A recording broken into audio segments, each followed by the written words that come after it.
owes everything to the strong support and collective hard work by all of our comrades, including all of you gathered here together. So my thanks go out to all of you.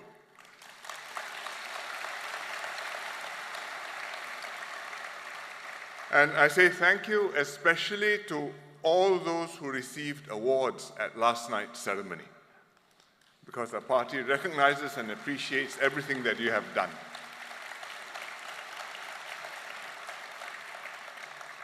And I wish particularly to mention Comrade Vasu, who received the Meritorious Service Star Medal.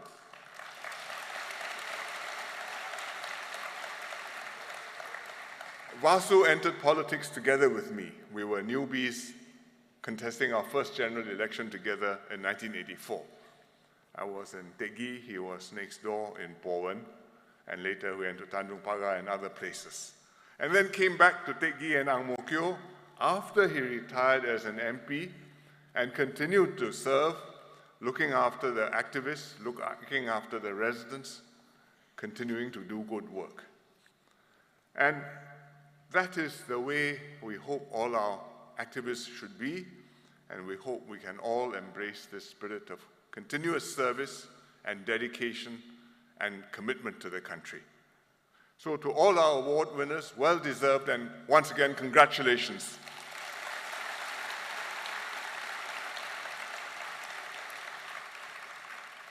This year's conference is special because we are celebrating the party's 70th anniversary. 70 years of the PAP standing with Singaporeans, working for the nation, building a brighter future for all.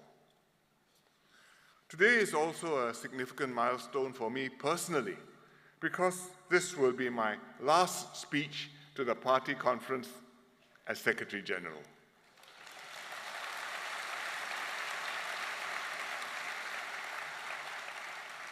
We have just done the voting for the next CEC, and the votes are now being counted. When the new CEC meets, I intend to propose to the CEC to elect Deputy Sec Gen Lawrence Wong to take over from me as the next Secretary General.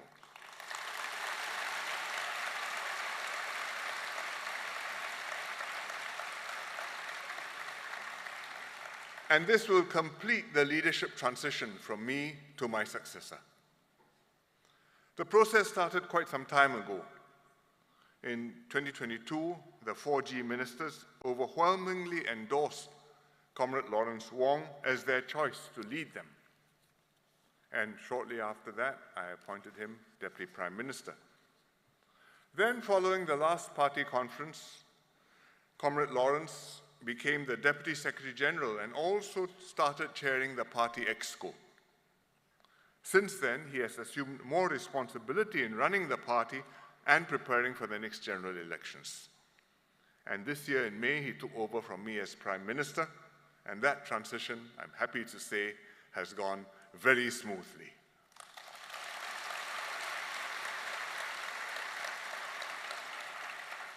After Comrade Lawrence takes over as Secretary General, I intend to continue on in the CEC in a supporting and advisory role. In the CEC, as in the Cabinet, I will neither be the first responder, neither will I be the final decider. Instead, I'll do my best to support the new Secretary General, to offer him the benefit of my experience, to help him to strengthen the party and mobilize the support of Singaporeans to collectively tackle our problems and the challenges ahead of us. I will not make a long valedictory speech today. At last year's party convention, I spoke about the party's work and its role in nation building. This year, at the May Day rally, before handing over as PM, I set out what we had achieved together and what we need to focus on going ahead. Today, I only want to emphasize one key point, and that is the vital importance of good transition planning, succession planning, and leadership transition. Leadership transition, it's planning, preparation, and execution is one of the most important responsibilities for a party leader and a political leader. We are here to serve and to lead to the best of our abilities while we are in office. But we also have a duty to ensure that Singapore continues to have good leadership, not just during our term of office, but also beyond. I'm very happy that this leadership transition has gone well, and I fully expect this final stage to go smoothly. Singapore has carried out orderly transitions for our top political leadership 3 times in a row now. But we cannot take such orderly transitions for granted. Indeed, quite a few foreign leaders whom I have met have expressed astonishment at how uneventful our transition was. It's amazing to them, because in other countries, all sorts of things can happen and do happen. Often, when a party does badly in a general election and loses its mandate to govern, its leader is forced to resign to take responsibility. Sometimes a ruling party loses public support even before elections are held. The ministers and MPs sense the mood, lose confidence in their leader. Then the party changes leaders in the hope that someone else will do better, turn their fortunes around, and save their seats and their positions. Sometimes they change leaders more than once before the GE arrives. And it doesn't always work. And even when there's no electoral pressure, within the ruling party, there can be factions, rivalries, and different party leaders can jostle for the top leadership position. And these fights within the party can be as fierce as fights against opposition political parties. And you see parties with this infighting tearing themselves apart. In all these cases, disruptive leadership changes bring discontinuity, upheaval, and uncertainty and misfortune for the party and for the country. Both the party and the country suffer. For Singapore, we are fortunate to have avoided all these bad scenarios and stayed cohesive so far. The PAP has won successive elections and retained the support of Singaporeans even during difficult times. The party leadership is united. It shares a common goal to serve the best interests of the country and not to advance anyone's political ambitions. The seamless handovers that we have experienced provide us with a tremendous advantage. They've allowed us to maintain consistent leadership and direction for the country, to mobilize the people to focus on difficult and long-term issues, to make steady progress year after year. It's a mark of a well-functioning political system. And that's why we must do our best to keep our system stable and to elect good leaders always, who will selflessly prepare their successors and hand on their responsibility when the time comes.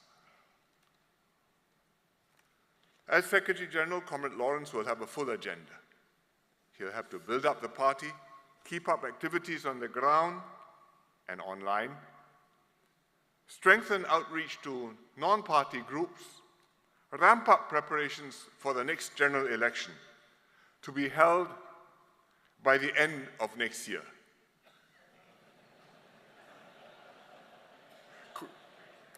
Last night I said next year, and people drew all kinds of inferences. So precisely by the end of next year. In order to fight and win well, we must retain the mandate of the people and continue to work with them and improve their lives. We've worked hard to improve the lives of all Singaporeans since the last GE in 2020, and indeed over many terms of government before that. We can present a strong report card at the next GE. This PAP government steered the country safely through COVID-19. Singapore emerged stronger from it, better prepared for the future. We worked hard to tackle concerns on people's minds, to improve people's lives and create more opportunities for all. We maintained and enhanced Singapore's strong standing in the world. But still, I expect it to be a hard-fought election, and we cannot afford to take any votes for granted. The next GE will see a new generation of voters. Society is changing, people's expectations are changing. High standards and good government are now taken for granted. And in itself, this is not a bad thing, but it puts more and more pressure on the government to do more, even as it is becoming harder and harder for the government to meet the rising expectations. Furthermore, Singaporeans are still anxious and concerned about several issues, such as housing and the cost of living, and we are actively tackling them. BTO wait times have shortened considerably, thanks to Desmond Lee and his team in MND. And the new Standard Plus and Prime framework that HDB is rolling out will help to keep HDB flats affordable and accessible to all.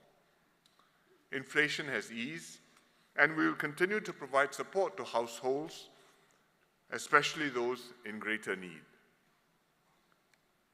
Most difficult for us to tackle is to reach out to that segment of voters who, on the one hand, acknowledge that the PAP has done a good job governing Singapore and would like to see a PAP government, but on the other hand, at the same time, want to see more opposition and alternative voices in Parliament.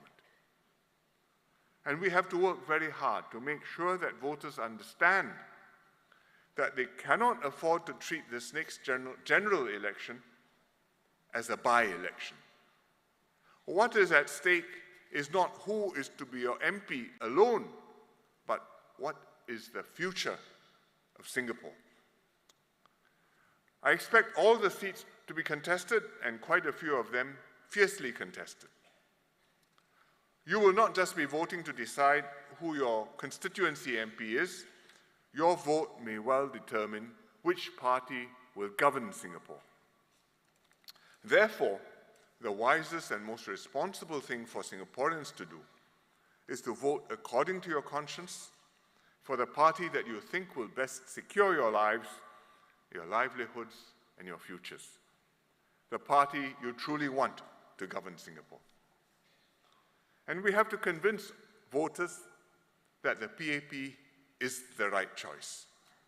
Show them the PAP has the best interests at heart, that we will always do our best to take care of them and improve their lives.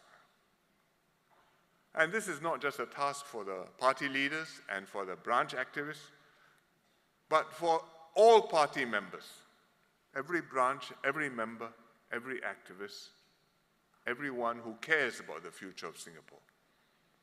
You all play important roles, representing the party on the ground, building bonds, forging trust with voters, winning hearts and minds, winning votes, winning the election.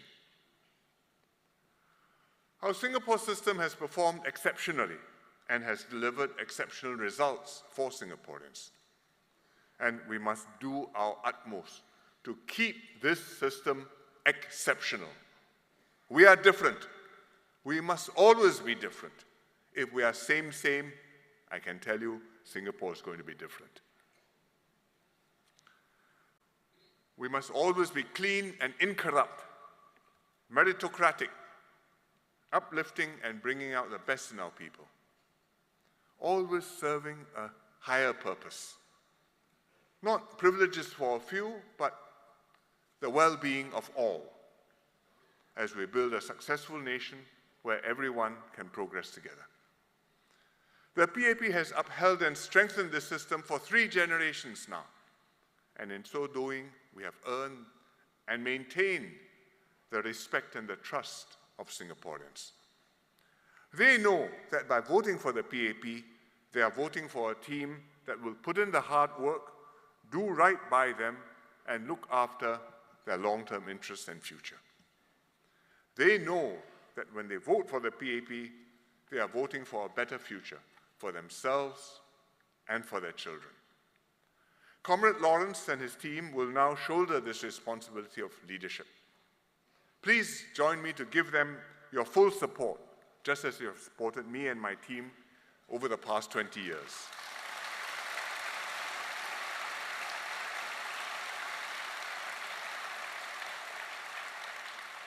Keep our system going strong.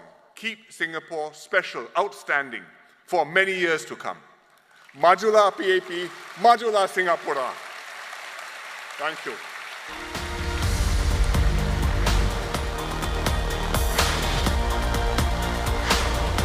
Thank you, Sekjen, for addressing us.